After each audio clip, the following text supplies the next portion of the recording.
So hello guys, welcome to my channel again. I am Vishal, your pharma mentor. और आज हम क्या topic लेके आए, क्लासिफिकेशन ऑफ ग्लूकोमा, जो कि बहुत इंपॉर्टेंट होता है। आपको पता है एग्जामिनर का इलू इलू है, यानी आई लव यू वाला है, तो इसको तो बिल्कुल मत छोड़ना। उससे पहले गाइस, अगर आप अब लाइव नहीं आ रहे हैं 12 बजे दिन को, तो आप वहां पे भी आ सकते हैं, क्वेश्चन डिस्कसिंग होता है। और साथ ही साथ अगर गाइस आपने अभी तक चैनल को सब्सक्राइब नहीं किया है तो आप कर सकते हैं। Let's begin with the topic. So दो पार्ट होते हैं। ये एक तो करता है डिक्रीज एक्वस सिक्रीशन को, और यहाँ तो करता है इंक्रीज एक्वस आउटफ्लो को। ये दो ही चीज करता है ना, ग्लाइकोमा में दो ही चीज होती है। अब एक्वस जो है चैम्बर क्या होता है, तो हमारा आई होता है। आप जानते हैं आई का कुछ इस तरीके से स्ट्रक्चर होता है ना।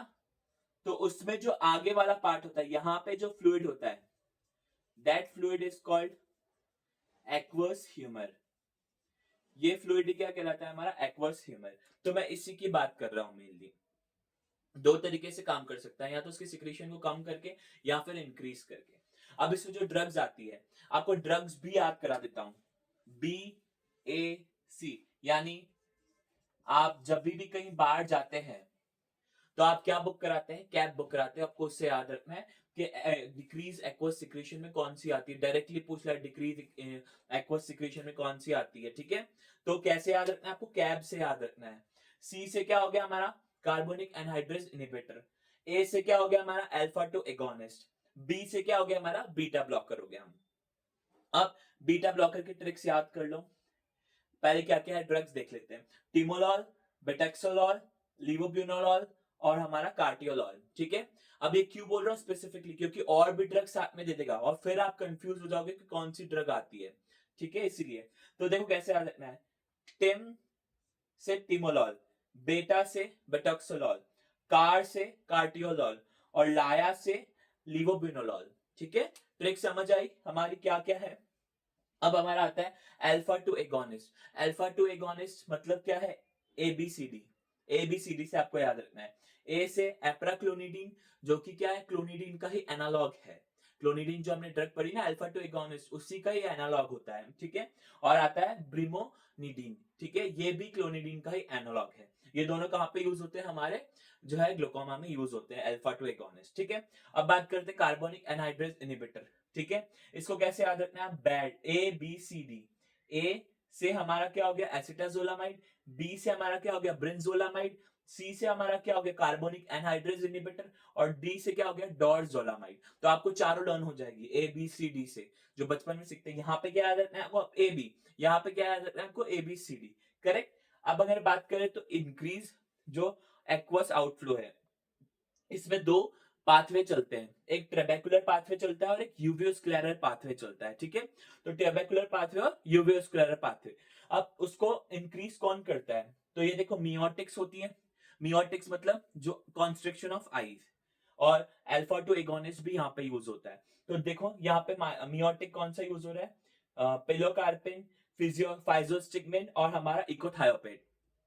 आपको बता दूं इकोथायोपेट पे जो है सीआरई एम्स सीआरई 3 में क्वेश्चन आया था इकोथायोपेट पे, ठीक है। तो आपको याद करना है कि कौन सी ऐसी ड्रग है जो ग्लूकोमा में यूज होती है, इरिवर्सिबल वाली। तो वहां से क्वेश्चन आया हुआ है, तो आपको याद रखना है ओनली वही यूज होती है, बाकी सारे इंसेक्टिसाइड होते हैं या पेस्टिसाइड्स होते हैं, ठीक है। तो इकोथेरापिट जो है उसका ही क्लिनिकल यूज है हमारा ग्लूकोमा में, ठीक है। उसके बाद फाइजोस्टिगमिन और पेलोकार्पिन। तो आपने याद किसको कैसे याद रखना है, पीपीई किट। याद करो कोरोना में आपने पीपीई किट यहाँ से यूज किया था, तो उसी से याद रखना है पीपीई, ठीक है। उसके बाद आता है अल्फा टू एगोनिस्ट में डिपिवेफ्रिन। डिपिवेफ्रिन के बारे में कुछ दिन पहले हमने प्रो ड्रग वाली क्लास में डिस्कशन किया था कि डिपिवेफ्रिन जो है वो कैसे काम करते हैं। डिपिवेफ्रिन का एक्टिव फॉर्म क्या होता है, हमारा एपिनेफ्रिन होता है। तो ये भी आप रिलेट करते चले। उसके बाद आता है यूवियोस्क्लेरल फ्लो में, तो प्रोस्टाग्लैंडिन एनालॉग देते हैं। प्रोस्टाग्लैंडिन जैसे जिनके पीछे प्रोस्ट प्रोस्ट आता है, तो लेटेनोप्रोस्ट, बिमाप्रोस्ट और ट्रेवोप्रोस्ट। अब इसको कैसे याद रखना है, देखो लता, लता से क्या याद रखना है आपको, लेटेनोप्रोस्ट। भीम, बीमा से क्या याद रखना है आपको, भीम, ठीक है, बिमेटोप्रोस्ट। और ट्रेवो, ट्रेवो से ट्रेवल, तो क्या है, लता भीम ट्रेवल कर रहे हैं, ठीक है। लता और भीम जो दो पर्सन है वो क्या कर रहे हैं, ट्रेवल कर रहे हैं। अब हमारे नोट की तरफ आ जाते हैं, जो सबका फेवरेट होता है, नोट वाला पार्ट। तो drug of choice in open angle glaucoma पूछा हुआ है बहुत एग्जाम में। तो प्रोस्टाग्लैंडिन एनालॉग्स होते हैं जैसे लेटनोप्रोस्ट, विमेटोप्रोस्ट और ट्रेवोप्रोस्ट, ठीक है। Drug of choice in angle closure glaucoma, इसमें क्या होता है, एसिटाजोलामाइड होता है जो आईवी दिया जाता है। और आता है रो काइनेज इनहिबिटर, ये केडी त्रिपाठी सर की बुक में अलग से लिखा हुआ है, ठीक है, अलग से लिखा है, क्लासिफिकेशन में नहीं, अलग से लिखा हुआ है, रो काइनेज इनहिबिटर। इसमें कौन आता है, नेटार सुडेल, ठीक है। तो यह इंपॉर्टेंट क्लासिफिकेशन है जहां से क्वेश्चन आते हैं आरआरबी पॉइंट ऑफ व्यू से, चाहे एम्स पॉइंट ऑफ व्यू से, चाहे कोई भी एग्जाम पॉइंट ऑफ व्यू से। तो गाइस अगर ये वीडियो अच्छी लगी हो तो please like share and subscribe, thank you.